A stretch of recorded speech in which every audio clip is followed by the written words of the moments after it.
मेरी स्क्रीन दिख रही है आप लोगों को?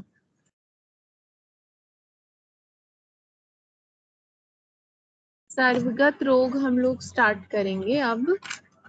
इसका जो मॉडर्न वाला पोर्शन है, कंजक्टिवाइटिस, ड्राई आई और ग्लोकोमा, वो मैं आपको करवा चुकी हूँ। अब हम लोग इसका आयुर्वेद वाला पोर्शन डिस्कस करेंगे। तो सर्वगत रोग में 17 डिजीज होती है, ठीक है। आचार्य सुश्रुत ने 17 सर्वगत रोगों का वर्णन किया है। 17 सर्वगत रोग, ठीक है, जिसमें से 4 होते हैं अभिषंध, 4 होते हैं अधिमंत, ठीक है। 4 प्रकार के अभिषंध, 4 प्रकार के अधिमंत। सशोफक्षीपाक, अशोफक्षीपाक, ठीक है, इनको ऐसे याद रखना है। 4 अभिषंध, 4 अधिमंत, सशोफक्षीपाक, अशोफक्षीपाक। इसके अलावा हत्ता अधिमंत और वातपर्य, शुष्क अक्षीपाक, अन्योतवात और अम्लद्यूषित, सिरोत्पात और सिराहर्ष। तो इस तरीके से 17 सर्वगत रोग होते हैं जो हमें देखने हैं। अब एक एक करके हम लोग डिस्कस करेंगे। सबसे पहले अभिषंध की बात करें तो जो अभिषंध होता है वो 4 प्रकार का होता है, ठीक है। और इसको मॉडर्न में रिलेट करते हैं कंजक्टिवाइटिस से। कंजक्टिवाइटिस से इसको रिलेट किया जाता है। सबसे पहले एक एज अ रेफरेंस यहाँ पे थोड़ा बताया हुआ है अभिषंध के बारे में, कि अभिषंध जो है वो सब हर तरीके के रोग का कारण है, ठीक है। नेत्र अभिषंध यानी कि कंजक्टिवाइटिस जो है सभी तरीके के रोगों का कारण है। देखो, प्राय सभी नेत्र रोग अभिषंध के कारण ही उत्पन्न होते हैं, इसीलिए बुद्धिमान वैद्य हित के लिए उत्पन्न होने वाले अभिषंध रोग को शीघ्र ही चिकित्सा करने के लिए कहते हैं, ठीक है। ऐसा माना जाता है कि जितनी भी आई डिजीजेज हैं उनमें अभिषंध का, कंजक्टिवाइटिस का रोल रहता है वो डिजीज होने में, तो इसीलिए हमें अभिषंध को ट्रीट कर देना चाहिए एज सून एज पॉसिबल, ठीक है। ये बोला हुआ है। अब स्टार्ट करते हैं कि 4 प्रकार के अभिषंध होते हैं, तो वो कौन से? वातज, पित्तज, कफज और रक्तज अभिषंध, ठीक है। तो सबसे पहले हम वातज अभिषंध की बात करते हैं। तो वातज अभिषंध में क्या हमें देखने के लिए मिलता है कि यहाँ पे सूची विद वेदना होती है, ठीक है। सुई चुभने की सी वेदना होगी यहाँ पे। इसके अलावा यहाँ पे हमें जो मेन ध्यान रखना है वो स्तंभ, रोम हर्ष, संघर्ष, ठीक है। ये हमें ध्यान रखना है यहाँ तक। इसका क्या मतलब है? स्तब्ध माने जकड़ाहट, स्टिफनेस रहेगी। रोम हर्ष माने की हाइपर सेंसिटिविटी वहां रहेगी। एंड संघर्ष माने की फॉरेन बॉडी सेंसेशन वहां पे फील होगा, ठीक है। तो 3 चीजें जो वातज अभिषंध में मिलेंगी, स्तंभ, रोमहर्ष और संघर्ष, ठीक है। जकड़ाहट, hyper sensitivity and foreign body sensation, बाकी सूची विद वेदना मिलेगी। इसके अलावा और क्या मिलेगा? शिरो अभिताप हमें ध्यान रखना है। शिरो अभिताप यानी कि सर में पीड़ा भी होगी, और साथ ही साथ शिशिर अश्रुता, ठीक है। ये बस हमें 4-5 पॉइंट जो मैंने श्लोक में हाईलाइट किए हैं वो आपने मेन ध्यान रखने हैं।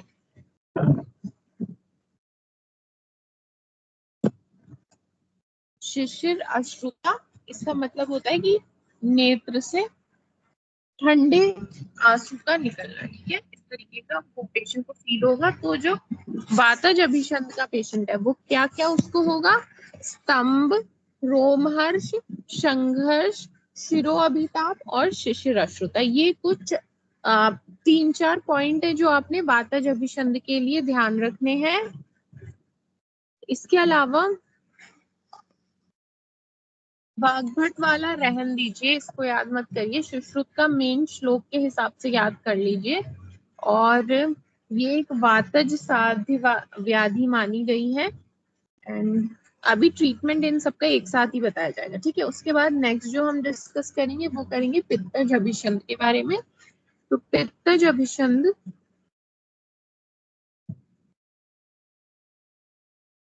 अब देखो पित्तज अभिसंध में क्या क्या टर्म्स ध्यान रखेंगे। एक तो शिशिर अभिनंदा, ठीक है। इसके ऊपर इससे पहले जो वातज वाला वहां पढ़ा था, वहां क्या था, शिशिर अश्रुता, यानी कि नेत्रों से ठंडे अश्रु निकलना। यहाँ पे शिशिर अभिनंदा, अभिनंदा माने कि अच्छा लगना, तो यहाँ शिशिर माने ठंडा, तो यहाँ पे शीतल द्रव्यों से पेशेंट को अच्छा लगता है, ठीक है। तो ये शिशिर अभिनंदा इस तरीके से ध्यान रखना है। इसके अलावा क्या रहेगा वहां पे, धूमायन रहेगा, ठीक है। धूमायन का क्या मतलब है, उसे ऐसा लगेगा कि नेत्रों से धुआं निकल रहा है, इस तरीके से उष्णता एक तरीके से फील होगी उसको कि नेत्रों से धुआं निकल रहा है। इसके अलावा क्या है, और वहां पे क्या मिलेगा, वाष्प समुच्चयश्च, यानी कि आंसुओं की बहुलता, वाष्प समुच्चयश्च, यानी कि बहुत ज्यादा आंखों से आंसू निकलेंगे, डिस्चार्ज होगा। और उष्ण अश्रुता, जैसे ऊपर था शिशिर अश्रुता, ठंडे आंसू निकल रहे हैं ऐसा फील हो रहा है, यहाँ पे ऐसा लगेगा कि नेत्रों से गर्म अश्रु निकल रहे हैं। इसके अलावा पीतक नेत्रता, यानी कि आंखें पीली होंगी। तो ये पॉइंट्स आपने इसके लिए ध्यान रखने हैं, शिशिर अभिनंदा, धूमानयन और वाष्प समुच्चय और उष्ण अश्रुता, पीतक नेत्रता, ठीक है। ये सब पॉइंट्स आपने पैत्विक अभिसंध के लिए ध्यान रखने हैं। इसके बाद कफज अभिसंध की बात करें तो कफज अभिसंध में आपने क्या ध्यान रखना है, मेनली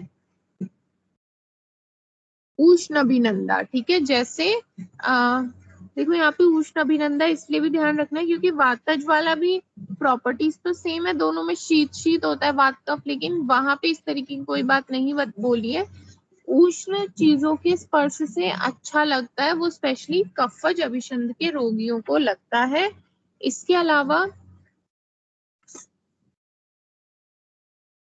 श्रावो मुहुर, ठीक है, मुहुर श्राव निकलता है, कम कम श्राव यहाँ पे, सॉरी, मुहुर का मतलब होता है बार बार, ठीक है। तो नेत्र से बार बार श्राव यहाँ पे डिस्चार्ज निकलता है, पिस्टल श्राव निकलता है और उष्ण द्रव्यों से उसको अच्छा लगता है। बाकी तो पता ही है हमें क्या होता है कि गुरुता रहती है, कंडू होगा वहां पे, ठीक है।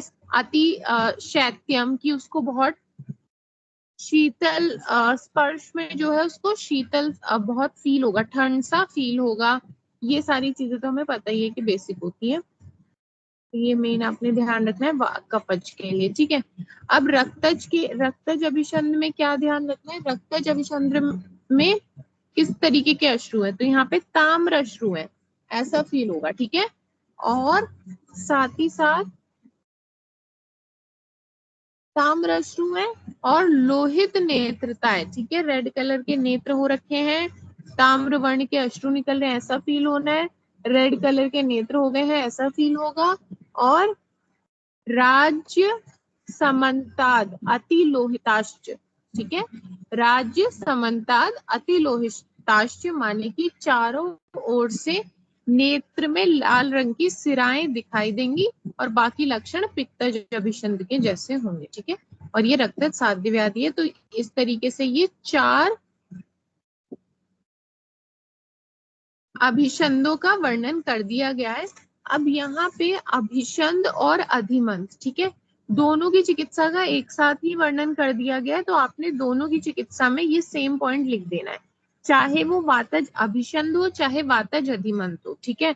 4 तरीके के अभिसंध है, 4 तरीके के अधिमंत है। अभिसंध माने कंजक्टिवाइटिस, ठीक है। तो अब यहाँ पे बताया हुआ है कि जो वातज वाला है उसका ट्रीटमेंट कैसे करेंगे हम। तो उसके ट्रीटमेंट में एक तो पुराण घृत का प्रयोग किया जाता है, ये आपने ध्यान रखना है, ठीक है। पुराण घृत का प्रयोग किया जाता है और यहाँ पे सिरा मोक्षण किया जाता है। सिरा मोक्षण में भी यहाँ पे सिरा वेद का प्रयोग किया जाता है, ठीक है। सिरा मोक्षण करते हैं, सिरा मोक्षण माने सिरा वेद ही होता है, ये करना है यहाँ पे ट्रीटमेंट में। इसके अलावा स्नेहन यूज करेंगे एंड विरेचन देंगे पेशेंट को, और सेक यूज करते हैं यहाँ पे, आश्चेतन यहाँ पे लिखा नहीं हुआ, आश्चेतन यहाँ पे यूज करेंगे पेशेंट के लिए। और वो भी यहाँ पे लिखा नहीं है कि किससे करना है, नस्य चलो ठीक है, इसमें यहाँ पे केवल इतना ध्यान रखो कि हमें पुराण घृत का प्रयोग करना है, शिरामोक्षण करना है और स्नेहन देने के बाद विरेचन देंगे। इसके अलावा हम लोग नस्य, आश्चेतन, धूम्रपान, तर्पण, पुटपक इस तरीके की विधियों का प्रयोग करेंगे। ठीक है, तो ये वातज अभिसंध के लिए ध्यान रखना है। और अब पित्तज की बात करते हैं। तो देखो वातज वाले में क्या मेन बातें ध्यान रखनी थी कि वहां पे स्तंभन है, रोमहर्ष है और संघर्ष है। ठीक है, इसके अलावा शिरो अभिताप है, सर में दर्द है और शिशिर अश्रुता है, वो वातज की बात है। पित्तज वाले में क्या ध्यान रखना है कि शिशिर अभिनंदा है, ठंडी चीजों से अच्छा लगता है, नेत्रों से धूम निकल रहा हो ऐसा प्रतीत होता है जिसे धूमायन कहते हैं, और वाष्प समुच्चय यानी कि आंसू निकल रहे हैं वहां पे, ये बताया गया है, डिस्चार्ज है।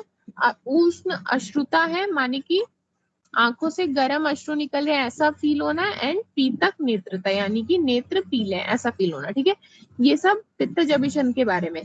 तो इसका ट्रीटमेंट क्या करना है, तो ट्रीटमेंट में हमें रक्तस्राव एंड विरेचन, ठीक है, ये प्रयोग करना है। और इसके अलावा गुंद्रा चावल आदि, इसमें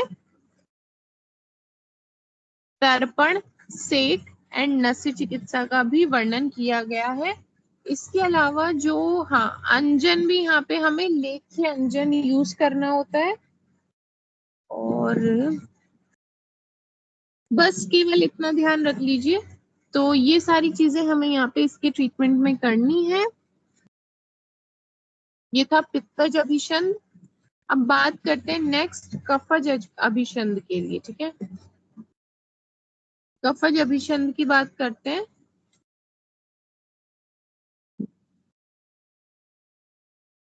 देखो कफज अभिसंध में क्या हो रहा था, उष्ण अभिनंदा था, ठीक है, गर्म चीजें उसको अच्छी लग रही थी, प्लस श्रावो मुहुर यानी कि बहुत बार बार श्राव निकल रहा था। बस दो बातें ध्यान रखनी थी। तो अब हम इसका ट्रीटमेंट देखेंगे। तो इसके ट्रीटमेंट में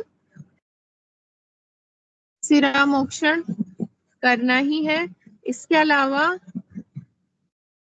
तीन देखो, फिर इसके अलावा ना हमें स्वेदन है, अवपीड़न, नस्य है, अंजन, धूमपान, ये सब आदि करने हैं। ठीक है, इसके अलावा क्या करना है कि 3-3 दिन के अंतर पर तिक्त घृत का पान करना है। ठीक है, ये ध्यान रखना कि 3-3 दिन के अंतर पे तिक्त घृत का पान करने के लिए बोला है, जो कुष्ठ में वर्णित है। ठीक है, कुष्ठ रोगा कुष्ठाधिकार जो बताया हुआ है, कुष्ठ व्याधि में जिस प्रकार के तिक्त घृत का प्रयोग करने के लिए बोला गया है, वही तिक्त घृत हमको यहाँ पे कफज अभिसंध के पेशेंट को 3-3 दिन में खिलाना है, ये बोला है। ठीक है, तो ये ध्यान रखना है। इसके अलावा बाकी कफनाशक अन्न का अन्न व पान का सेवन करना है। और बस यहाँ पे इतना ही ध्यान रखिए। और इसका जो फर्स्ट ट्रीटमेंट करना है वो सिरामोक्षण करना है। ठीक है, सिरामोक्षण। तो ये इसके ट्रीटमेंट की बात हो गई। अब रक्तज अभिसंध की बात करें तो रक्तज वाले में क्या हो रहा था, ताम्र अश्रु निकल रहे थे, लोहित हो रखे थे, नेत्र रेड हो रखे थे, और चारों ओर से ब्लड वेसल्स मौजूद हो ऐसा लग रहा था। ठीक है, क्या था, राज्य यानी ब्लड वेसल्स, समन्ताद अति लोहिताश्च यानी कि चारों ओर ब्लड वेसल्स उसके मौजूद थी जो रेड कलर की थी। ठीक है, इस तरीके से यहाँ पे देखो लिखा हुआ है ना, राज्यम समन्ताद लोहिताश्च यानी कि नेत्र में चारों ओर लाल रंग की सिराएं दिखाई दे रही थी। राज्य माने कि ब्लड वेसल के लिए बोला गया। तो उसके ट्रीटमेंट में हमने क्या करना है,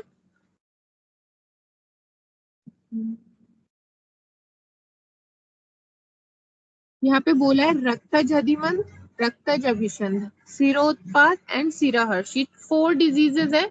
इन सब का ट्रीटमेंट एक ही जैसा है। ठीक है, ये बताया हुआ है। तो यहाँ पे ट्रीटमेंट है क्या, तो कॉम्ब घृत से यूज करना है, कॉम्ब घृत का सेवन करना है, स्नेहन करना है। मांस रस प्रयोग बोला गया है, सिरा मोक्षण करने के लिए बताया गया है। इसके अलावा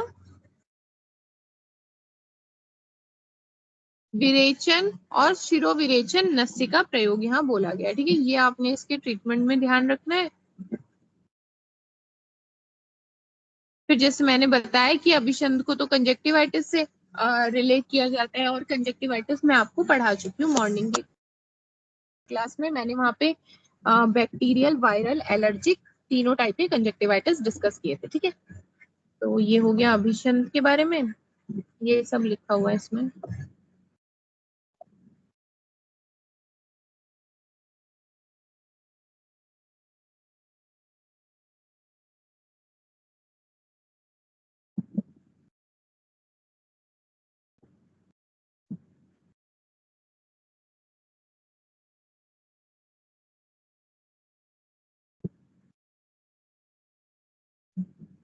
ठीक है, जिस तरीके से अभिसंध को कंजक्टिवाइटिस से रिलेट किया जाता है, उसी तरीके से अधिमंत को ग्लोकोमा से रिलेट किया जाता है। ठीक है, तो जैसे अभिसंध यानी कि जो कंजक्टिवाइटिस वाला था वो 4 तरीके का होता है, उसी तरीके से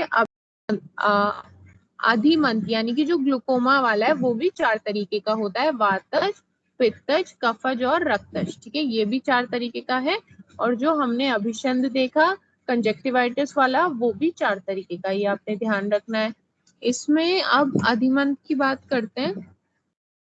तो अधिमंत में क्या बताया हुआ है कि जब मिथ्या आहार विहार का सेवन करते हैं करने वाला मनुष्य, जब अभिसंध रोग के बढ़ने पर अधिमंत रोग होता है तथा इसमें नेत्र में तीव्र वेदना होती है। ठीक है, यानी कि जो व्यक्ति मिथ्या आहार विहार का प्रयोग करता है उसको अभिसंध हो जाता है, और आगे चल के ये अभिसंध बदल जाता है अधिमंत में। ठीक है, पहले कंजक्टिवाइटिस होगा, फिर बोल दिया है कि उसको ग्लूकोमा हो जाता है। अधिमंत माने ग्लूकोमा। ठीक है, इसके अलावा अधिमंत, देखो अभिसंध और अधिमंत ये दोनों इंपॉर्टेंट टॉपिक है, इससे लॉन्ग क्वेश्चन बन सकता है, इसमें बहुत कुछ है कंटेंट लिखने के लिए। जैसे कंजक्टिवाइटिस वाला मॉडर्न में ही अपने आप में बहुत बड़ा टॉपिक है, इसी तरीके से अभिसंध जो है वो भी 4 टाइप का होता है, तो उस पे लॉन्ग क्वेश्चन बन सकता है। अभिसंध और अधिमंत दोनों पे ही लॉन्ग क्वेश्चन बन सकता है, क्योंकि आयुर्वेद में भी बहुत है लिखने के लिए एंड मॉडर्न में भी है। ठीक है, कंजक्टिवाइटिस भी बड़ा ही है अपने आप में, एंड ग्लोकोमा भी बड़ा ही है। ठीक है, तो लिखने के लिए है लॉन्ग क्वेश्चन के हिसाब से, तो ध्यान रखना इन दोनों को। और अधिमंत की बात करें तो अधिमंत में और क्या बोला है कि अगर उसके सामान्य लक्षण की बात करें तो बोला है कि उसमें ऐसा लगता है कि जैसे आंखें निकाल ली जा रही हो, इस तरीके का पेन उसको होता है।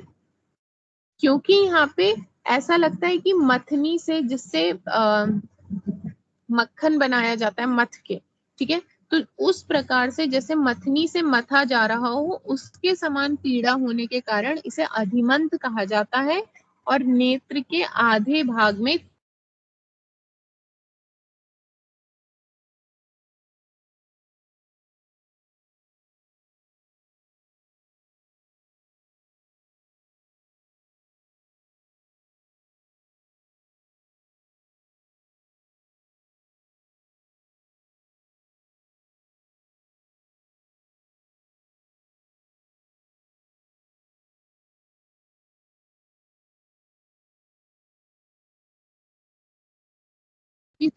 करेंगे। सबसे पहले बात कि अरणी या मथनी के जैसे नेत्र को मथा जा रहा है, इस प्रकार का पेन होता है।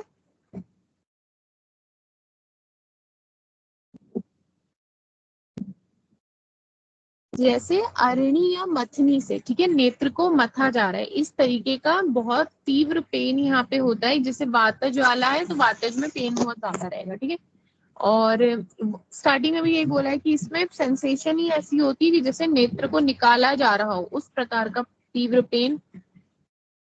किरकिरापन और सूचिविद वेदना है, शस्त्र से काटने के समान वेदना, नेत्र के मांस का उपचार होना, जैसे कीमोसिस। कीमोसिस मैंने बताया था सुबह क्लास में कि क्या होता है, बलूनिंग हो जाती है, सूजन हो जाना। ठीक है, उस तरीके से। इसके अलावा नेत्र का अविल हो जाना, यानी कि वहां पे पस डिस्चार्ज वगैरह हमें देखने के लिए मिलेगा।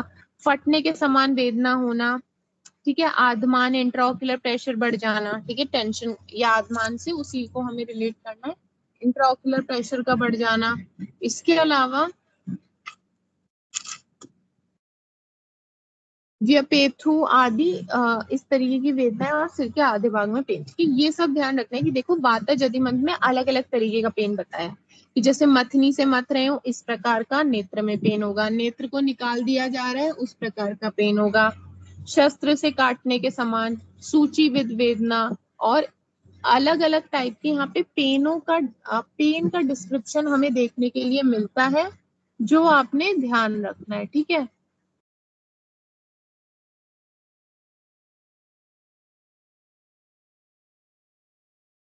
ये बातें आपने ध्यान रखनी है वातज अधिमंत के रिस्पेक्ट में। नेक्स्ट अब हम देखेंगे पित्तज अधिमंत।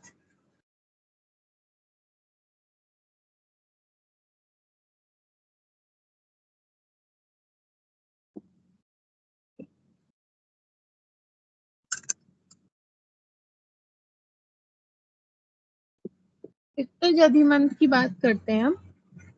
तो पित्तज अधिमंत में क्या है कि नेत्र में एक तो ये होगा यकृत पिंडो उपमम। ठीक है, यानी कि जैसा यकृत का पिंडो, ठीक है, लिवर में पिंड टाइप का बन गया, उसके समान ताम्र वर्ण का नेत्र देखने में हो जाता है। और इसके अलावा क्या है, नेत्र में लाल रंग की रेखाएं व्याप्त हो जाती हैं पित्तज अधिमंत में। साथ ही साथ श्राव होता है, अग्नि से जलने के समान दाह होती है। ठीक है, ये सब पित्तज अधिमंत के बारे में बताया कि किस तरीके का वहां पे पेन होता है। और शारीण दहीनी शारीण, जैसे कि क्षार हमने जब लगाया तो उससे कैसी जलन होती है। ठीक है, क्षार जब हम प्रयोग करते हैं तो उससे जैसी जलन होती है, तो उसी प्रकार की वेदना यहाँ पे पेशेंट को होती है कि घाव में क्षार लगा रखा, उस प्रकार की जलन की अनुभूति उसको होगी। इसके अलावा मूर्छा और सिर में जलन। ठीक है, मूर्छा और शिरोदाह युतम, ये सब चीजें वहां देखने के लिए मिलेंगी। पीत दर्शन, सब कुछ पीला दिखेगा, ये तो हमें पता ही है। ठीक है, और सब रोगी को सभी वस्तु में क्या पीली दिखाई देती है। इस तरीके की चीजें हमको पित्तज अधिमंत में देखने के लिए मिलती हैं। और अब अगर कफज की बात करें, कफज अधिमंत में क्या मिलता है।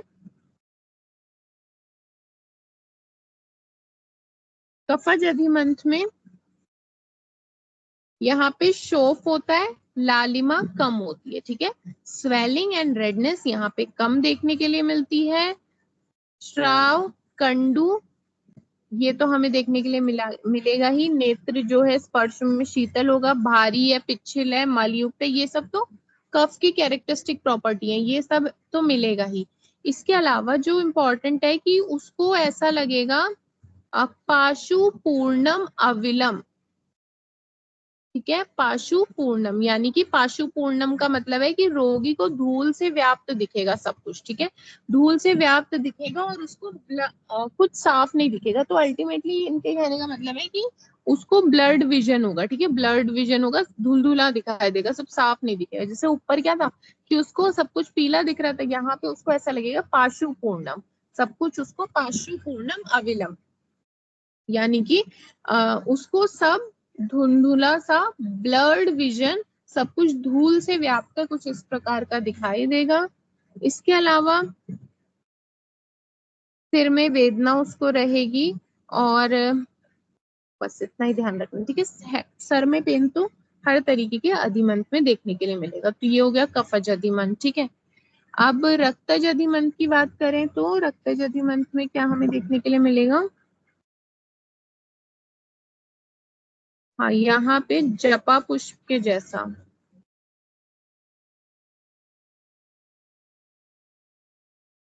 जपा पुष्प जिस जिस तरीके से रेड कलर का होता है, उसी तरीके से जो नेत्र है यहाँ पे पेशेंट का रेड हो जाएगा।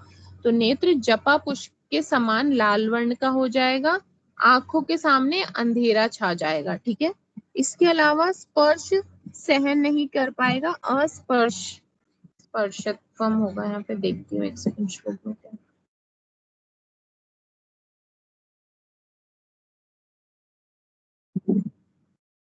स्पर्शनम अक्षम, यानी कि स्पर्श वो सहन नहीं कर पाएगा, टेंडरनेस, अल्टीमेटली ये कहने का मतलब है। ठीक है, इसके अलावा रक्त रक्त का ही श्राव, रक्त वर्ण का ही श्राव होगा, सूचीवित वेदना दिखेंगी। और यहाँ पे एक स्पेशल ऐसा दिखेगा कि पेशेंट को लगेगा चारों ओर आग जली हुई है, इस तरीके से उसको चारों दिशाओं में आग लगी हुई है ऐसा दिखाई देगा। ठीक है, ये ध्यान रखना है। इसके अलावा नेत्र का कृष्ण भाग रक्त में डूबते हुए से, ये तो छोड़ो चलो, आंख जलती हुई तथा सब वस्तुएं लाल दिखाई देंगी। ये कुछ पॉइंट जो है आपने रक्तज अधिमंत के लिए ध्यान रखने हैं। देखो ट्रीटमेंट सेम है, जो वातज अभिषंध का है वही वातज अधिमंत। ठीक है, जो वातज कंजक्टिवाइटिस में है वही आपने वातज ग्लूकोमा में लिख देना है। फिर उसी तरीके से दोनों में, दोनों के पित्तज का सेम है, दोनों के कफज एंड दोनों के रक्तज का सेम ही ट्रीटमेंट है।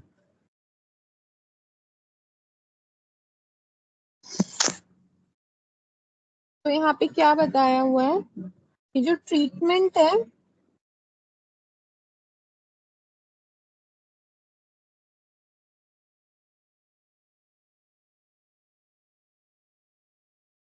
ट्रीटमेंट में सुश्रुत ने क्या है, अभिसंध जैसा जो ट्रीटमेंट है, तो चिकित्सा क्या करनी है, अभिसंध के समान ही की जानी है। यानी वातज अधिमंत में वातज अभिसंध की ट्रीटमेंट, इसी तरीके से पित्तज वाले में पित्तज की, एंड कफज में कफज, रक्तज में रक्तज की। ठीक है, ये आपने ध्यान रखना है, बस हो गया।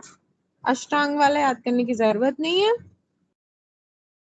हाँ, ये साधुता साधुता वाला इंपॉर्टेंट है कि जैसे अगर ग्लूकोमा है ये, ठीक है, तो ग्लूकोमा से अल्टीमेटली क्या हो रहा था कि ऑप्टिक नर्व डैमेज हो रही थी ना, रेटिना में गैंग्लियन लेयर था और एक्सॉन लेयर वाली जो दो लेयर्स थी उनका लॉस हो रहा था और विजन लॉस हो जा रहा था अल्टीमेटली पेशेंट का। तो उसी तरीके से यहाँ पे जो ये अधिमंत है, इसकी साध्यता साध्यता में ये बताया गया है कि जब वातज अभिसंध हो जाए, सॉरी, जब वातज अधिमंत हो जाए तो कितने दिन, कितने कितने दिनों में विजन लॉस होगा। जैसे ग्लूकोमा में भी अल्टीमेटली विजन लॉस हो रहा था, उसी तरीके से अधिमंत को क्या है, मॉडर्न रिलेशन इसका ग्लूकोमा ही है, तो यहाँ पे भी विजन लॉस की बात करी हुई है। तो बताया हुआ है कि अधिमंत अगर कफज वाला है तो 7 दिन में, रक्तज है 5 दिन, वातज 6, पित्तज इंस्टेंट। ठीक है, इस टाइम में नेत्र मतलब दृष्टि का नाश करेगा, पेशेंट अंधा हो जाएगा। ठीक है, अगर कोई ऐसा पेशेंट है जिसे कफज अधिमंत हो गया है तो 7 दिन में अंधा हो जाएगा, किसी को पित्तज अधिमंत हो गया तो वो इंस्टेंटली अंधा हो जाएगा। ये पॉइंट आपने ध्यान रखना है कि साध्यता साध्यता में बताया हुआ है कि कौन कितने टाइम में अंधा हो जाएगा जब उसको अधिमंत होगा। ठीक है, कौन से टाइप का, तो इसको तो ग्लूकोमा से रिलेट करते हैं, वो मैंने आपको बता दिया है, ये हमें देखने की जरूरत नहीं है। तो 4 तरीके के अधिमंत, 4 तरीके के अभिषण। ठीक है, टोटल 8 डिजीज हमने देखी और है ये 17। अब हम नेक्स्ट वाले की तरफ बढ़ते हैं जिसको कहते हैं सशोफ अक्षिपाक और शोफ अक्षिपाक। ठीक है, तो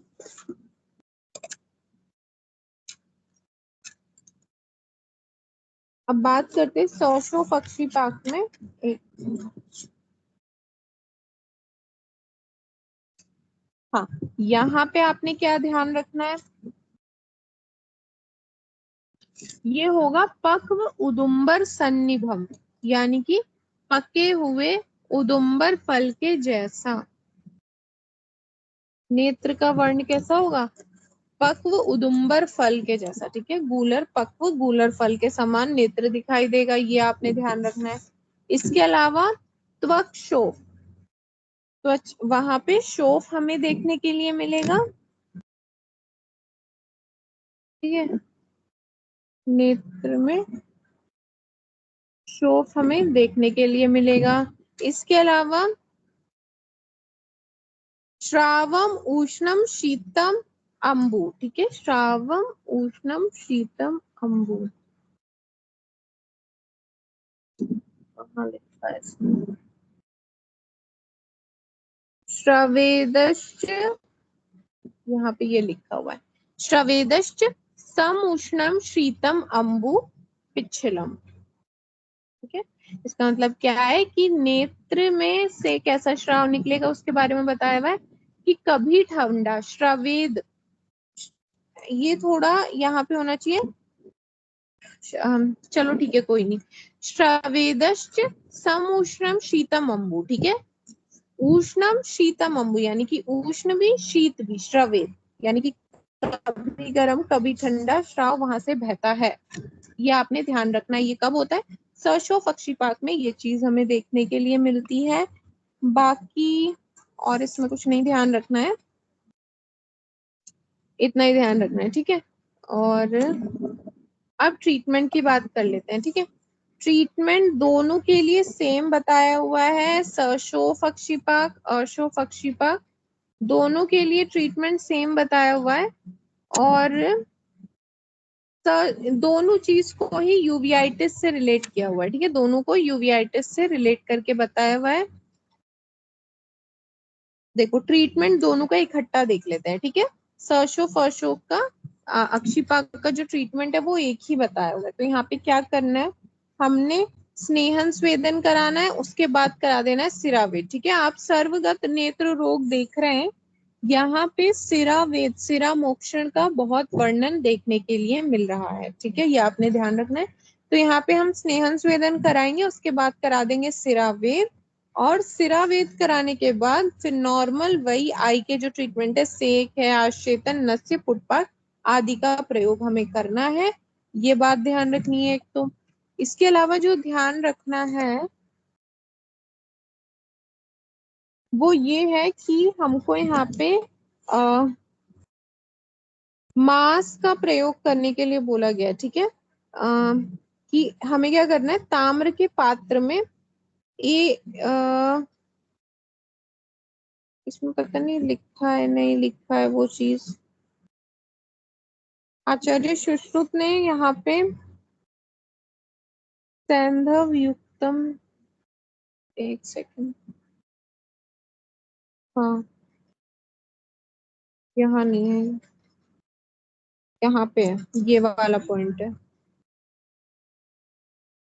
ठीक है। ये वाला पॉइंट ध्यान रखना है कि सैंधव लवण और सोंठ इन दोनों को चूर्ण के रूप में क्या करना है, घृत में मिक्स करना है और 1 माह के लिए पहले स्टोर करके रख देना है।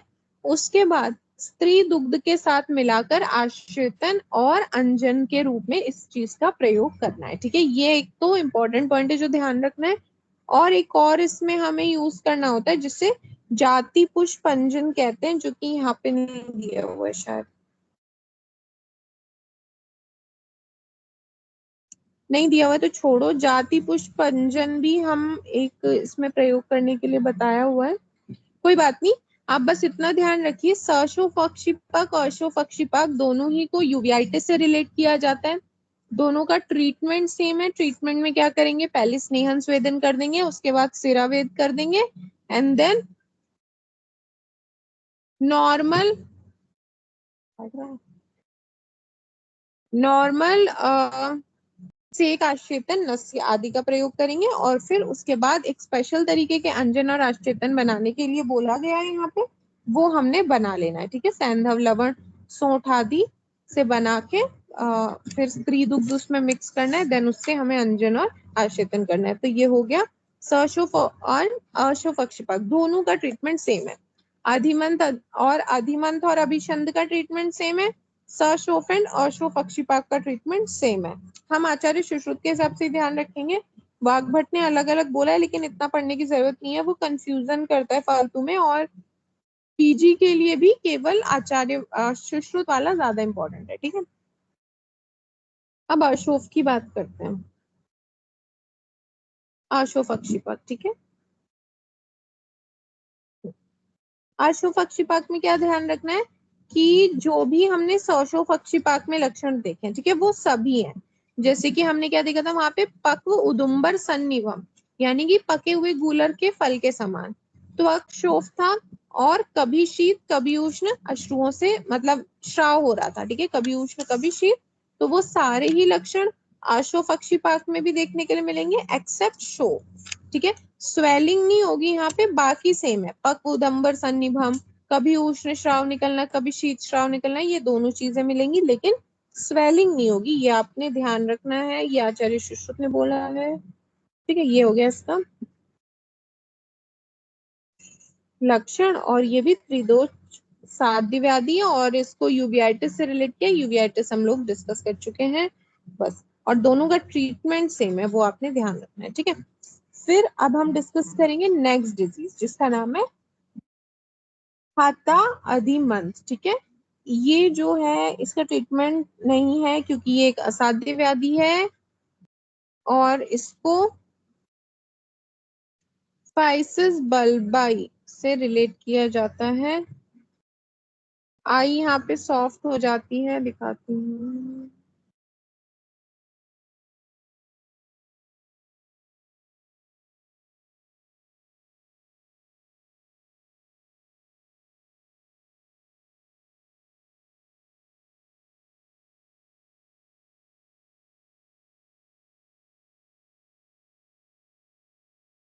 देखो यहाँ पे क्या होता है कि ना इंट्राऑक्यूलर प्रेशर कम होने की वजह से ये डिजीज हो जाती है। देखो इंट्राऑक्यूलर प्रेशर बढ़ेगा तो ग्लोकोमा हो जाएगा, इंट्राऑक्यूलर प्रेशर कम होगा तो ये फाइसिस बल्बाई हो जाएगा। और इसमें जो है आंख में इंट्राऑक्यूलर प्रेशर कम होने की वजह से सॉफ्ट हो जाती है, श्रिंक हो जाती है, ठीक है। सॉफ्ट, श्रंकन, शेपलेस और साइटलेस, स्ट्रक्चरलेस, इस तरीके से आंख हो जाती है। बस ये ध्यान रखना है, बस ये हमारे सिलेबस में नहीं है बट हमें ध्यान रखना है। इंट्राऑक्यूलर प्रेशर बढ़ेगा तो हो जाएगा ग्लूकोमा जिसे अधिमंत कहते हैं। इंट्राऑक्यूलर प्रेशर कम हो जाएगा तो हो जाएगा फाइसिस बल्बाई जिसको कहते हैं हता अधिमंत, ठीक है।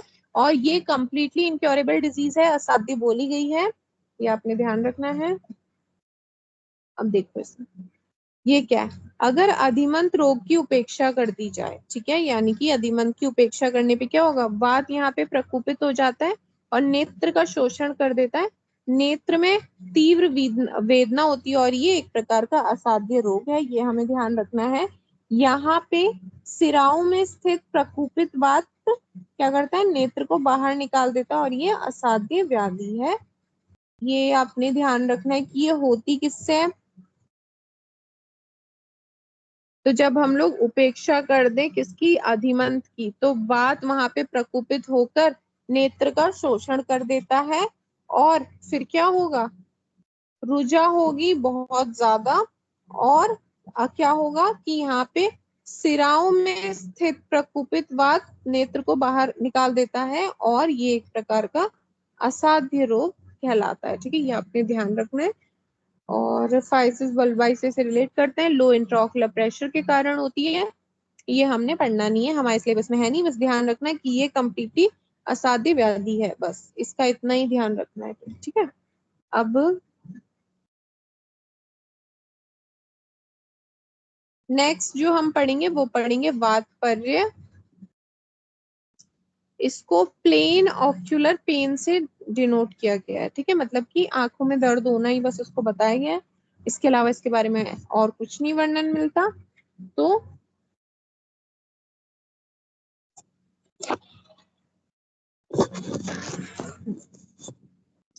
यहाँ पे क्या बोला गया है कि जिस रोग में वायु दूषित होकर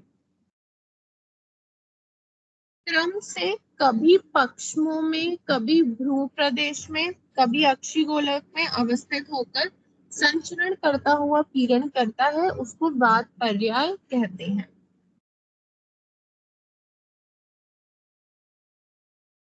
मतलब कि एक तरीके से वातज व्याधि है और वात क्या है, चलगुण होने के कारण चारों ओर नेत्र में घूम रहा है, ठीक है।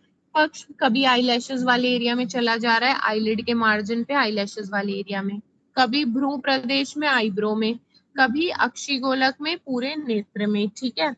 इस तरीके से तीनों जगह घूम घूम कर जब वो पीड़ा उत्पन्न करता है दूषित हुआ वात, तो उस डिजीज को कहते हैं वातपर्य। तो इसमें ध्यान रखना है क्या, कहाँ घूम के पेन कर रहा है, पक्ष्मद्वय यानी कि आईलिड वाले एरिया में, ठीक है। अक्षि भ्रुवम आश्रितास्तु, ठीक है, यानी कि पक्ष्मद्वय, अक्षि भ्रुवम और आश्रितम, यानी कि पक्ष में भ्रू प्रदेश अक्षिगोलक में जब चारों ओर संचरण करता है अनिल यानी कि वायु, तो हो जाता है पेन और ये डिजीज होती है वातपर्याय। और इसका ट्रीटमेंट जो है वातज अभिसंध के जैसा है, ये वातज साध्य व्याधि है और प्लेन ऑक्यूलर पेन से इसको डिनोट किया जाता है, ठीक है। इसका कोई ऐसा ऐसा आयुर्वेद सॉरी मॉडर्न में कोरिलेशन नहीं है, इन दोनों ही का अन्योतवात और वात पर्याय दोनों का वातज अभिसंध के समान ही ट्रीटमेंट किया जाता है, ये आपने ध्यान रखना है। और अभी हम पढ़ेंगे अन्योतवात, जैसे यहाँ पे चारों तरफ घूम के पेन हो रहा है उसी तरीके से अभी अन्योतवात भी पढ़ेंगे, बट ध्यान रखना कि दोनों का ट्रीटमेंट वातज अभिसंध के समान है।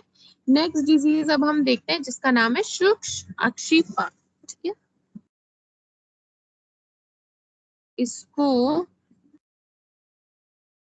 जीरोसिस ऑफ आई से डिनोट किया जाता है। एक तो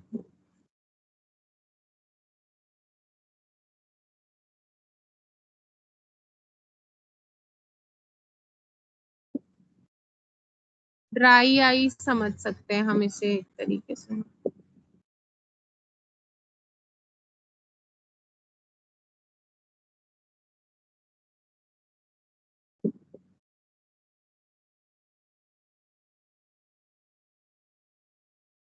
ड्राई आई ही समझो इससे एक तरीके से, ठीक है।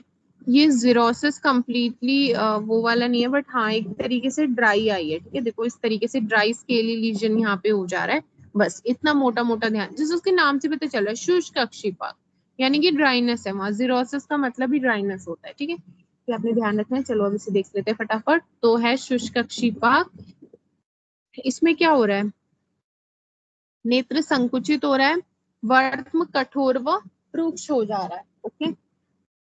और देखने में सब कुछ धुंधला यहाँ पे दिख रहा है और नेत्र खोलने में भयंकर कष्ट उसको हो रहा है। ये डिजीज जो है शुष्क अक्षिपाक कहलाती है। तो क्या ध्यान रखना है, दारुण रूक्ष वर्तम, ठीक है, दारुण रूक्ष वर्तम और विलोकेन च अविल दर्शनम, यानी विलोकेन च अविल दर्शनम का मतलब है कि एक तो देखने में कष्ट है, साथ ही साथ जो दिख रहा है वो भी अविल दिख रहा है, यानी कि धुंधुला, ब्लर्ड विजन है, इस तरीके की चीज वहां पे हो रही है। सुदारुणम यत प्रबोधने, यानी कि इस प्रकार का सुदारुणम यत प्रबोधने का मतलब है कि उसको नेत्र खोलने में कष्ट हो रहा है।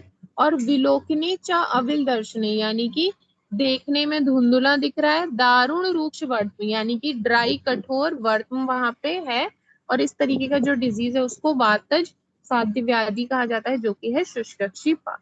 और इसकी अगर ट्रीटमेंट की बात करें तो ट्रीटमेंट में हमें ध्यान रखना है, एक तो नस्य जीवनीय सिद्ध घृत का, एक सेकंड, हाँ, जीवनीय घृत या अणु तेल से नस्य कर्म एक तो करना है हमें यहाँ पे ट्रीटमेंट में, ठीक है।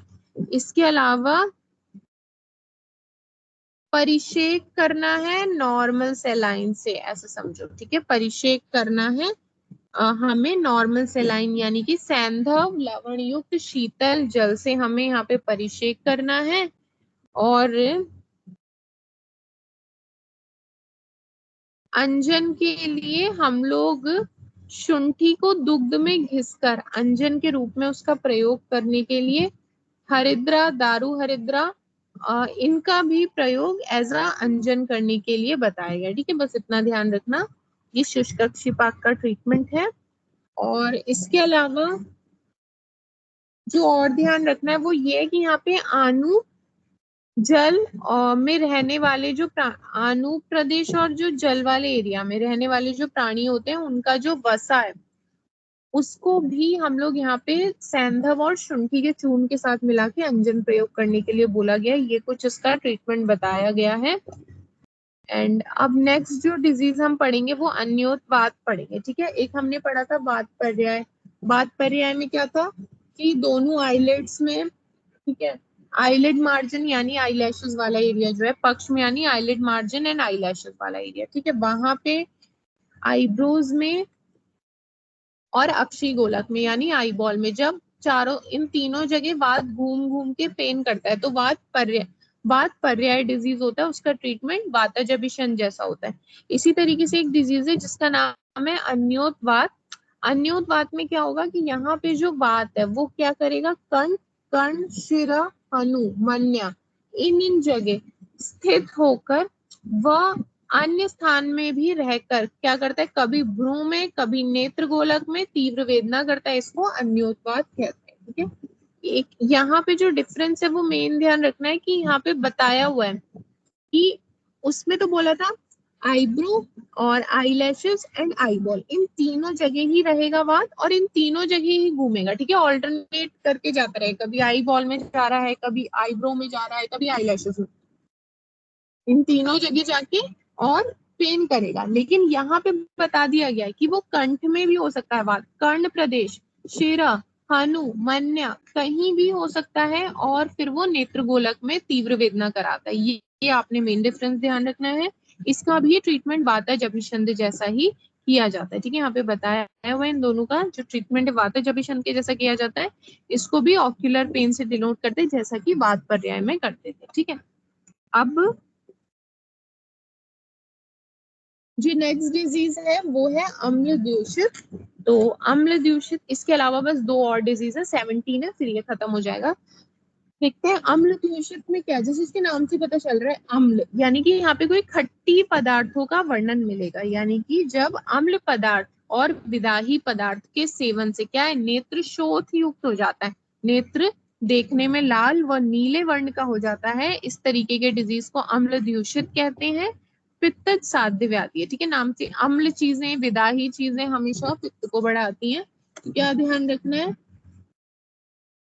कि आइज जो है रेड और नीले वर्ण की यहाँ पे हो जाती हैं अम्ल पदार्थ और विदाही पदार्थों के सेवन से।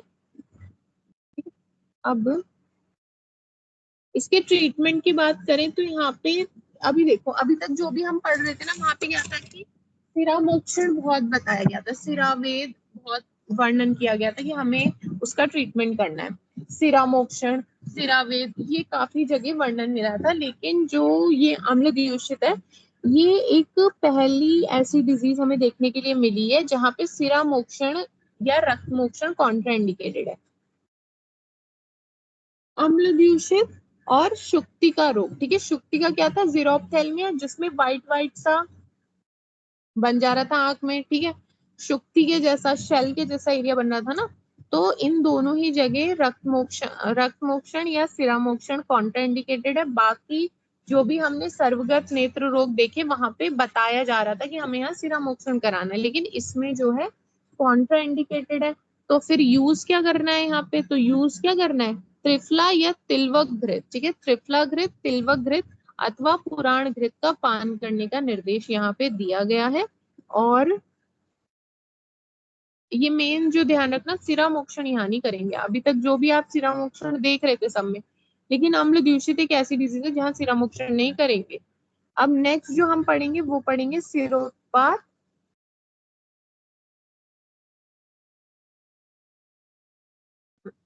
सिरोत्पात अब देखेंगे, तो सिरोत्पात में क्या है कि ये ऐसी डिजीज है जिसमें नेत्र में वेदना रहित या वेदना युक्त ताम्र वर्ण की रेखाएं हो जाती हैं, और कुछ कुछ काल में वे रेखाएं लाल वर्ण की हो जाती हैं, और ये व्याधि जो है सिरोत्पात कहलाती है, ठीक है। तो इसमें ध्यान रखना है कि नेत्र में पेन हो भी सकता है, पेन नहीं भी हो सकता है, ठीक है, विद और विदाउट पेन ताम्र वर्ण की रेखाएं दिखेंगी, ठीक है, ताम्र वर्ण की रेखाएं दिखेंगी, जो कि कुछ समय बाद क्या होती है, कुछ काल में वो जो है रेड कलर की हो जाती है, गोल्डन से रेड कलर की हो जाती है, वेदना हो भी सकती है, वेदना नहीं भी हो सकती। जो राज्य दिखेंगे, राज्यों यानी कि जो ब्लड वेसल्स या रेखाएं दिखेंगी, पहले वो ताम्र वर्ण की होंगी और बाद में वो रेड कलर की हो जाएंगी। इस तरीके की जो डिजीज है उसको सिरोत्पात कहा जाता है, और ये रक्तज साध्य व्याधि है। एंड ट्रीटमेंट में इसके हमें क्या करना होता है, कुंभक घृत है, उसका प्रयोग करते हैं, यहाँ पे लिखा नहीं है शायद,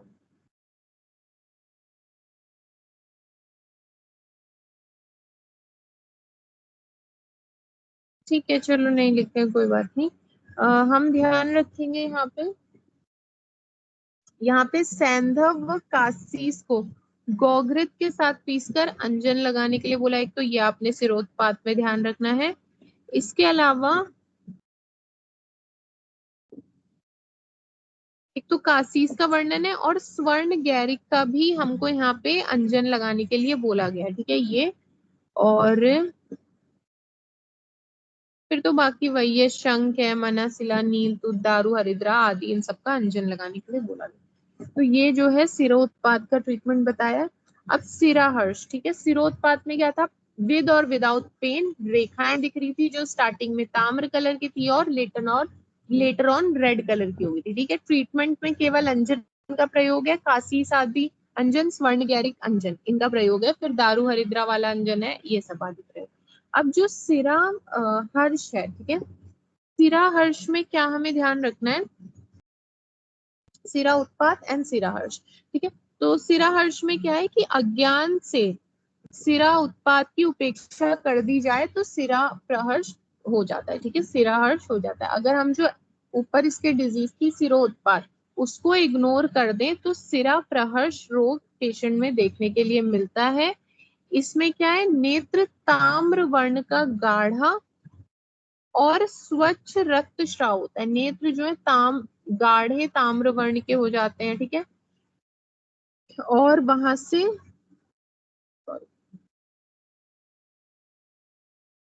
सिरोत्पात की उपेक्षा करने पे सिराहर्ष होगा। और एक जो चीज थी, अब यहाँ पे ना डिस्चार्ज की बात बोली है, नेत्र का कलर नहीं है, सॉरी, नेत्र में से डिस्चार्ज कैसा निकलेगा वो बोला है कि नेत्र में ताम्र वर्ण का गाढ़ा और रक्त के जैसा श्राव निकलेगा और कोई भी वस्तु देखने में ये पेशेंट समर्थ नहीं होते हैं, और ये भी एक तरीके का रक्तज साध्य रोग है। अब इसके देखो,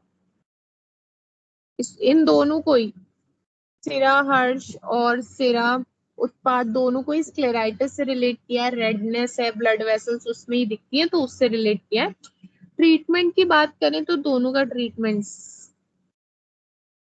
ऑलमोस्ट सेम है कि अंजन ही यूज करना है, बट डिफरेंट टाइप ऑफ अंजन। जैसे इससे पहले जो पढ़ा था काशी सादी अंजन था, वहां पे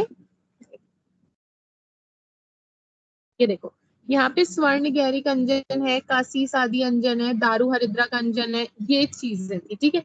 यहाँ पे कुछ दूसरे टाइप के अंजन का वर्णन देखने के लिए मिलता है, जैसे कि फाणित को मधु में मिलाकर अंजन करना है एक तो, ठीक है।